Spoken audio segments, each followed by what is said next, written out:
নমস্কাৰ সকলোকে পুনৰ স্বাগতম জনাইছো আমাৰ অন্য এটা জব ইনফৰমেটিভ ভিডিঅলৈ আৰু আজিৰ ভিডিঅটোত আপোনালোকৰ বাবে বহুখিনি পোষ্টৰ এটা নটিফিকেশন লৈ আহিছো যদি আপোনালোক ইন্টাৰেষ্টেড আৰু এলিজিবল হয় সকলোৱে এপ্লাই কৰি ল'ব পাৰিব এই ভিডিঅটোতে আমি এই পোষ্টসমূহৰ সকলোখিনি ডিটেইলছ আলোচনা কৰিছো আপোনালোকে কেনেদৰে এপ্লাই কৰিব পাৰিব আপোনালোকৰ অৰ্হতা কিমান লাগিব বয়সীমা কিমান লাগিব আৰু আপোনালোকে কেনেদৰে এপ্লাই কৰিব পাৰিব সিলেকশন প্ৰসেসটো কেনে ধৰণৰ হ'ব সকলোখিনি ডিটেইলছ আমি আলোচনা কৰিছো যদি আপুনি এটা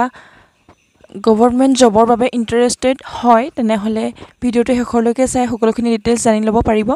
আৰু এপ্লাই কৰিবৰ বাবে ইয়াতে আপোনালোকে লিংক পৰ্যন্ত পাই যাব যদি আপোনালোক ইন্টাৰেষ্টেড হয় তেনেহলে ভিডিঅটো শেষলৈকে চাব বুলি আশা কৰিলো আৰু যদি চেনেলটোলৈ প্ৰথমবাৰৰ বাবে ভিজিট কৰিছে তেনেহলে চেনেলটো সাবস্ক্ৰাইব কৰি কাষতে থকা বেল আইকনটো প্ৰেছ কৰি ৰাখিব কাৰণ আমি এই চেনেলটোত এনে ধৰণৰ ভিডিঅসমূহ আপলোড কৰো যদি আপুনি প্ৰতিদিনে এনে ধৰণৰ জব ইনফৰমেটিভ ভিডিঅসমূহ পাই থাকিব বিচাৰে তেনেহলে আমাৰ চেনেলটো সাবস্ক্ৰাইব কৰি আমাৰ লগত সংযুক্ত হৈ ল'ব পাৰে তেনেহলে আহক আমি আজিৰ ভিডিঅটো আৰম্ভ কৰো আপোনালোকৰ বাবে আইবি সিকিউৰিটি এসিস্টেন্ট ৰিক্ৰুটমেন্ট 2025 ইতিমধ্যে মুকলি হৈ গৈছে যত আছে 455টা পোষ্ট আৰু এই পোষ্টসমূহৰ বাবে আপোনালোকে অনলাইন যোগেৰে এপ্লাই কৰিব পাৰিব ইন্টেলিজেন্স ব্যুৰ ফালৰ পৰা আপোনালোকৰ বাবে পুনৰ পোষ্ট মুকলি হৈছে আৰু ইয়াতে দিয়া হৈছে লাষ্ট ডেট হ'ব ইয়াৰ 28/9/2025 আপোনালোকে সেপ্টেম্বৰৰ 28 তাৰিখলৈকে এই পোষ্টসমূহৰ বাবে এপ্লাই কৰি থাকিব পাৰিব আমি প্ৰথমতে এই পোষ্টসমূহৰ এটা ওভাৰভিউ চাই লওক IB security assistant recruitment 2025 name of post হৈছে সিকিউৰিটি এসিস্টেন্ট और मोटर ट्रांसपोर्ट और टोटल लॉन्ग ऑफ पोस्ट হৈছে 455টা পোষ্ট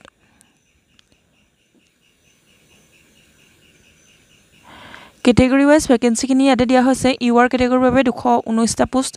ওবিসি আৰু এনসিএলৰ বাবে তেওঁলোকৰ বাবে 90টা পোষ্ট দিয়া হৈছে আৰু এসটিৰ বাবে 51টা আৰু এসটিৰ বাবে 49টা আৰু যিখিনি ইডব্লিউএছ আছে তেওঁলোকৰ বাবে 46টা পোষ্ট ইয়াতে খালি হৈছে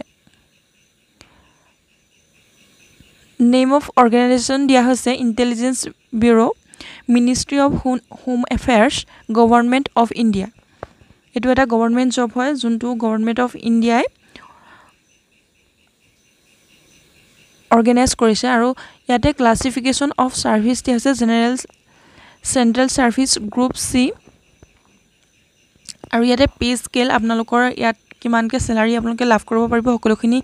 দিয়া হৈছে আপোনালোকে 21700 পৰা 69100 লৈকে আপোনালোকে এই পোষ্ট কেটাৰ বাবে স্যালাৰি লাভ কৰিব পাৰিব আৰু ইয়াতে দিয়া হৈছে এক্সাম সেন্টাৰস ইন আসামত এক্সাম সেন্টাৰ কি আছে ইয়াতে দিয়া হৈছে ডিব্ৰুগড় গুৱাহাটী যোৰহাট শিলচৰ এণ্ড তেজপুৰত আপোনালোকৰ ইয়াৰ এক্সাম সেন্টাৰ কিটা আছে আপোনালোকে এপ্লাই কৰিব হলে ডিব্ৰুগড় গুৱাহাটী যোৰহাট শিলচৰ আৰু তেজপুৰ এই যিকোনো এটাত আপোনালোকে এক্সাম দিব লাগিব আপোনালোকৰ যোনটো ডিস্ট্ৰিক্টতে সুবিধা হয় তাতে আপোনালোকে এক্সাম দিব পাৰিব আপোনালোকে এক্সাম সেন্টাৰ সিলেক্ট কৰিব পাৰিব আৰু এলিজিবিলিটি কথা ইয়াত দিয়া হৈছে এজ লিমিট আপোনালোকৰ 18 পৰা 27 বছৰলৈকে আপোনালোকে এপ্লাই কৰিব পাৰিব যিখিনি জেনাৰেল হয় আৰু আপোনালোকৰ এজ ৰিলেক্সেশন খিনিও দিয়া হৈছে এসসি এসটিৰ বাবে 5 ইয়াৰ্স ৰিলেক্সেশন দিয়া হৈছে ওবিসিৰ বাবে 3 ইয়াৰ্স ৰিলেক্সেশন আৰু যিখিনি পিডব্লিউডি বা পাৰসন উইথ ডিসেবিলিটি তেওঁলোকে 10 বছৰকৈ ৰিলেক্সেশন লাভ কৰিব পাৰিব আৰু এডুকেশনাল কোৱালিফিকেশনৰ কথা কোৱা হৈছে ইয়াতে আপোনালোক 10 পাস হ'ব লাগিব মিনিমাম 10 পাস কৰা হলে আপোনালোকে এই পোষ্টসমূহৰ বাবে এপ্লাই কৰি ল'ব পাৰিব ইয়াৰ পাছত আপোনালোকক কোৱা হৈছে যে ডমিসাইল সাৰ্টিফিকেট আপোনালোকৰ এখন ডমিসাইল সাৰ্টিফিকেট থাকিব লাগিব ডমিসাইল সাৰ্টিফিকেট থাকিলে আপোনালোকে এপ্লাই কৰিব পাৰিব আৰু দিয়া হৈছে ডিজায়াৰেবল কোৱালিফিকেশন আপোনালোকৰ এখন ড্ৰাইভিং লাইসেন্স থাকিব লাগিব তেতিয়াহে আপোনালোকে এপ্লাই কৰিব পাৰিব আৰু এক্সাম ফি ইয়াতে দিয়া হৈছে ইউআৰ ওবিসি এণ্ড ইডব্লিউএছ যিখিনি মেইল হয় তেওঁলোকৰ বাবে 650 টকাকৈ এপ্লিকেশন ফি দিব লাগিব আৰু যিখিনি আদাৰ্স বাকিখিনিৰ বাবে তেওঁলোকে 550 টকাকৈ এপ্লিকেশন ফি দিব লাগিব আপোনালোকে এই পেমেন্ট মোডটো অনলাইন মোডেৰে কৰিব লাগিব credit card internet banking UPI SBI এইখিনিৰে আপোনালোকে পেমেন্ট কৰিব পাৰিব হাউ টু এপ্লাইৰ ক্ষেত্ৰত ক'বলৈ গ'লে আপোনালোকে অনলাইন মাধ্যমেৰে যিহেতু এপ্লাই কৰিব লাগিব সেইবাবে আপোনালোকে যিটো ইয়াৰ অফিচিয়েল ৱেবছাইট হয় তাতে গৈ আপোনালোকে এপ্লাই কৰি ল'ব পাৰিব আৰু যদি আপোনালোকে এই নটিফিকেশ্যনটোৰ বিষয়ে অধিক তথ্য জানিব বিচাৰে তেনেহ'লে মই ডেছক্ৰিপশ্যন বক্সত এটা লিংক দি দিম তাতে গৈ আপোনালোকে অধিক তথ্য জানি ল'ব পাৰিব আৰু যদি আপুনি ইণ্টাৰেষ্টেড আৰু এলিজিবল হৈছে তেনেহ'লে এই পোষ্টকেইটাৰ বাবে আপুনি তাতে গৈ এপ্লাইও কৰি ল'ব পাৰিব আৰু ইম্পৰ্টেণ্ট ডেটছৰ কথা ইয়াত কোৱা হৈছে অনলাইন এপ্লাই ষ্টাৰ্ট হৈছে 6 ছেপ্টেম্বৰ 2025 পৰা আৰু লাষ্ট ডেট ইয়াৰ দিয়া হৈছে 28 ছেপ্টেম্বৰ 2025 আপোনালোকে 6 ছেপ্টেম্বৰৰ পৰা 28 ছেপ্টেম্বৰৰ ভিতৰত এই পোষ্টকেইটাৰ বাবে এপ্লাই কৰি ল'ব পাৰিব যদি আপোনালোক ইণ্টাৰেষ্টেড আৰু এলিজিবল হৈছে পোষ্টকেইটাৰ বাবে নিশ্চয় এপ্লাই কৰি ল'ব পাৰিব